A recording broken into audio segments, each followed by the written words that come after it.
It is very quickly becoming easier to automate things. Just in the last few weeks, all the major model makers have released features that make it easier to set up automations. So I thought it'd be fun to run through a few of them. I actually did a video a few months ago about how most automations are a waste of time. In that video, I was talking about N8N, which can be very useful. But my point was that most things that people try to automate end up being a waste of time. And that might still be true, but it's definitely less true today than it was a week ago. I think we are very quickly moving towards a world where automations are so easy to set up that they just become mandatory. So let's talk about the major announcements from OpenAI, Google, and Anthropic. OpenAI announced a bunch of stuff at their Dev Day, but in terms of automation, they announced what they're calling Agent Builder. This seems like OpenAI's response to Google's Opal, which is a lot like N8N or Zapier, but much easier to use. Agent Builder seems to fall somewhere between N8N and Opal. It's a little more advanced than Google Opal, but not quite as simple to set up. Still much simpler than N8N. The main use case seems to be creating agents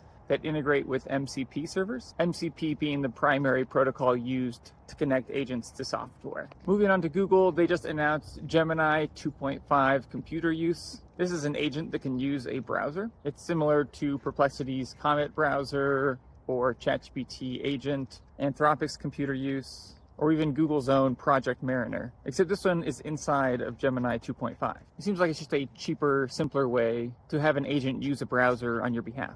And in theory, it could do anything that you could do on a browser. As with all the other agentic browsers, it's still very slow and fairly limited in what it can do well, but it shows that Google's invested in this. I think it's safe to assume that eventually this will be really good, and we'll all have agents using browsers on our behalf.